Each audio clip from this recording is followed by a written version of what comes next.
Hello, I'm Robert, and you're welcome here at my busy little shop. On today's episode of What's on My Workbench, contact adhesive. I started a series back a ways on contact adhesive, and if you remember, and I'll put a link to this video in the description, but we covered ease of application, didn't really get into smell. These all smell quite a bit. I did have a water-based one that I tested at the time, but I wanted to talk about something that I think a lot of people are confused on, heavily debate. I see friendly and unfriendly conversations on some of the Facebook groups on this topic. But I want to talk about, should you reduce it and what should you use to reduce it? There's a big misconception on these types of products, and I want to cover a little bit of that today. Part of this is my opinion, but I'm going to share with you the research I did as well. I appreciate you being with me in the shop today. Let's get over here and take a look at this. So here's where we're at. The test I did involve the Renia, the water-based, and I haven't used that yet, mainly because I had 3 glue pots to use. I tested that. You can go back and you can see how each one of these tested. And I didn't do a test that was like, pull the leather apart and this one feels stronger than that one. I actually used a scale to measure how much pull was required to separate the contact adhesive. And really, when it comes down to it, the leather itself fails before the contact adhesive does. So it's really, you're almost just measuring the strength of the leather. There was one thing that came out of it, and there was a difference between these that I wasn't 100% sure how much that had to do with it. But obviously, if you've got a thicker contact adhesive, it doesn't wick into the pores of the leather as much, and so you can limit how much your bond is. Just like whenever you're gluing on the face of the leather, a lot of times you'll want to scratch that up so you get a better bond there. So I mixed up, they were all fresh. These here were in quarts. They were brand new quarts, never been opened. I opened them, stirred them, poured them into these pots. These are not TS Boy pots. They look like them, but they're not. These came from Springfield Leather. I've had bad luck with the TS Boy pots. But I've covered that dozens of times. I placed the contact adhesive in these containers 4 months ago. Typically, in 4 months, I'll go through 1/3 of a gallon or maybe 1/2 gallon of contact adhesive. And, I guess I have used more than a quart, because a quart usually comes up to about here on there. And so I've used quite a bit, but I've been on other projects and I've had time out of the shop. But I thought this has actually turned out to be a pretty good test, because a lot of people don't go through contact adhesive as fast as I do. And the result is, I've had people ask me what I use to thin it, which is kind of today's topic, and I usually don't, because I use it up quick enough that I don't need to. So let's open this up real quickly here. And what I've done, I've had these on the bench, and anytime I need a contact adhesive, I look at them and I judge whichever one has the most in it. I grab that and use that. So theoretically, these have all been open and exposed the same length of time to brush out that same amount of contact adhesive. And that's important, because when you open it up, then you're letting solvents out of here. And when you let the solvents out, then the contact adhesive gets thicker. The barge started off thicker, and it's still thicker. Let me get a little bit here and you'll see. This is the barge at this point.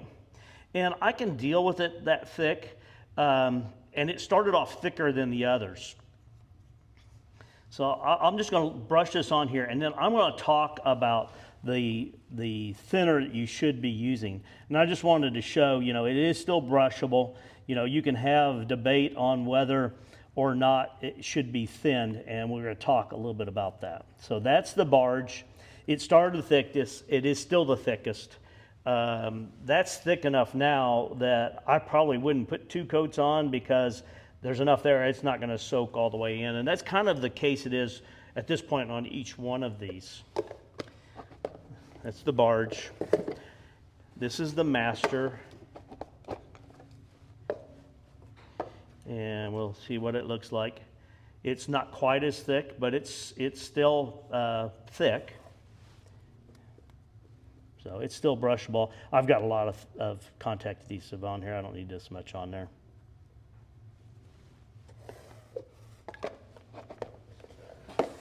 and then the weldwood.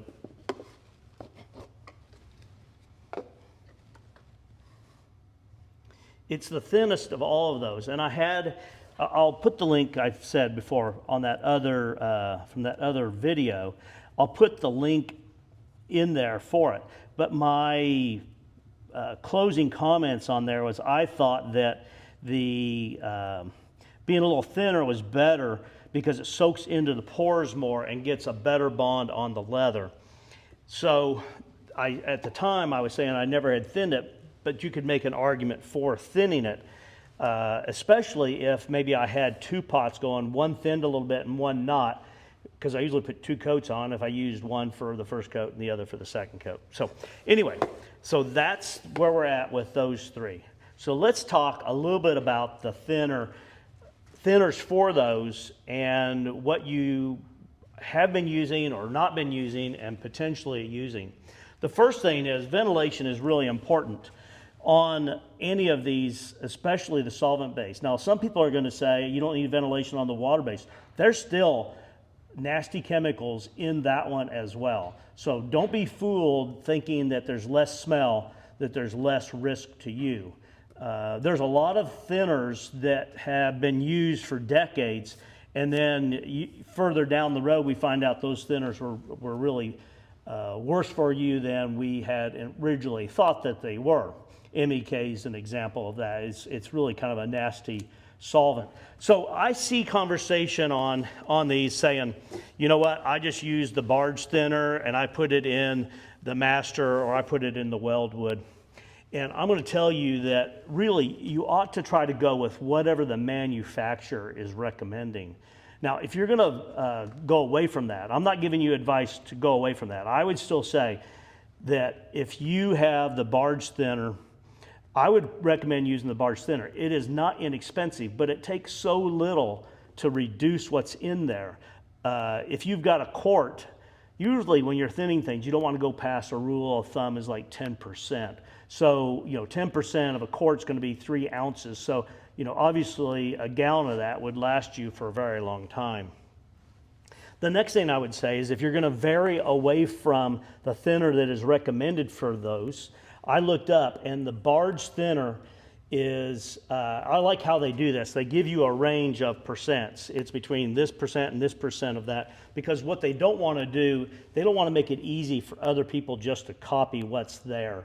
In other words, if you knew that it was 50% this and 50% that, you could go buy those separate chemicals, mix those together, which isn't always safe mixing chemicals together, especially if you're not in a controlled environment.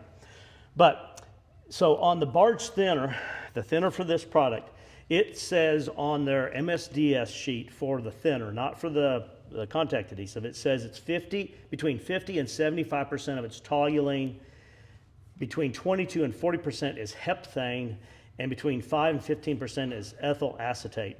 All of those are not very friendly items. And so I do see where people say, I just use toluene. And here's what I was going to say earlier, is just because it thins the product doesn't mean that's what should be used in it. An example, earlier I mentioned MEK, methyl ethyl ketone. And just my background was 30 years with Sherwin-Williams in the coatings world, and before that I worked for a different paint company on the West Coast. So I have had experience in working with these.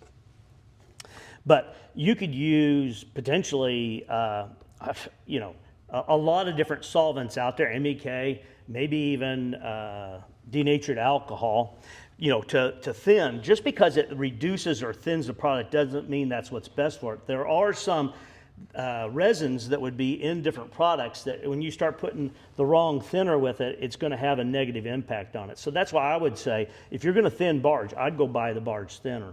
But, so that's what's in that one. Now, the master,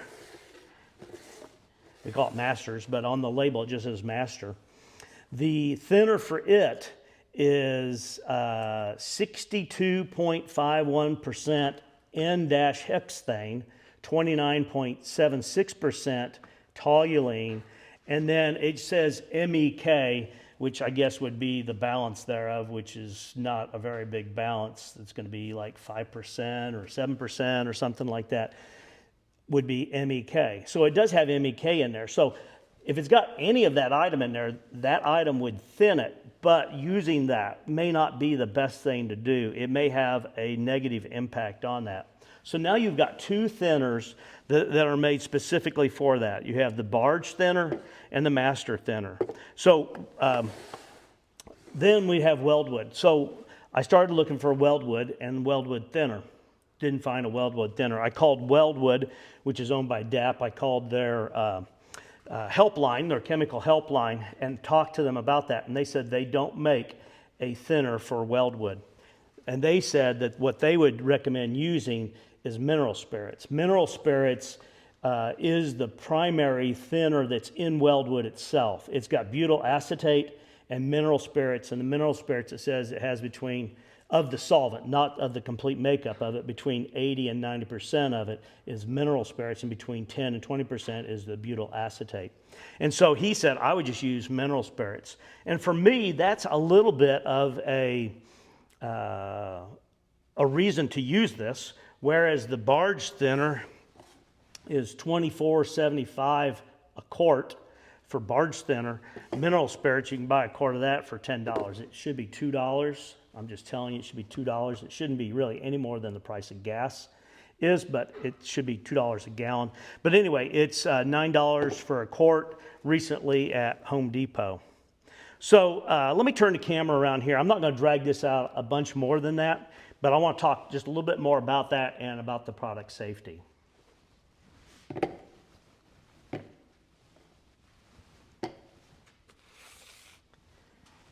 So this has been really an interesting test series for me because I saw a lot of debate on there, and I keep coming back to, I think all three of these are going to work well. I would use the one that you like, how it applies the most. Some people may like the thicker barge, and that was thicker right out of the can, and I don't know if the can was potentially a little bit older, but it was thicker right out of the container, the barge. It's got a totally different look to it. The master and weldwood look a lot alike in the can, the same kind of milky caramel look to those. But here's what I would say. Use the one that makes sense for you because, you know, it's your name that's going on that. But I want to go back and talk about safety with the product. There are warning labels. There are all of those things on all of these products, whether it's this, Reslene, Pro Dye, any of those. And you really ought to read the labels and follow their instructions and do what they recommend in that area. It's the same thing with thinning, Pro Dye, and all of that. And like I said, I come from the coatings world, and a lot of times when someone had an issue with how a coating performed, we go back to the procedure and find out they were using something different in there. And I get it, you want to save money. But toluene, you know, I see a lot of people say, oh, I just buy toluene. Toluene is far from cheap as well. It's nowhere near free. So, you know, you use so little of it, or I would think you would use little of it, because one, if you're using a lot of the contact adhesive itself, you probably never need to thin it. I've used, I don't know, in the last 3 years, 6 gallons of weldwood and have not thinned any of it. Not any of it. I may end up thinning this one a little bit just because I've been using from all three of these and it's getting a little bit thicker towards the bottom. But a lot of times if I'm out of the shop for a period of time and there's, you know, 10 ounces left in there, this thing seals up pretty doggone well. And I'll just let it sit here. And if I come back and it's a little bit thick, but I know I've got a bunch of work, I'll just come back, stir up the gallon that I've got, add it to it, and it will, as a result of averaging out how much thinner is in there, it'll thin that out some, and then I use through that. So that's another way of doing that. But I like the idea of the mineral spirits. It's readily available. It's less expensive. It's less hazardous to you. But all of these fluorocarbon solvents, none of them are good for you. So you really need to work in a ventilated area. You should wear safety gear if that's what you're so inclined to do. So that's kind of it. It's been an interesting series for me to go through. And like I said, you can see how much I've used of each one of these. The master and the weldwood felt and applied the most similar. The barge It's kind of more of a translucent, not a milky color, and it was thicker for me from the beginning. And I see where people talk about that it gets thick really fast. You know, a lot of it maybe has to do with how you store it, and are you really good about when you finish sealing it right back up again. I guess it's become kind of my saying. We've kicked this around the block enough here. So I appreciate you listening to me today. Put in your comments, your thoughts on the whole thing.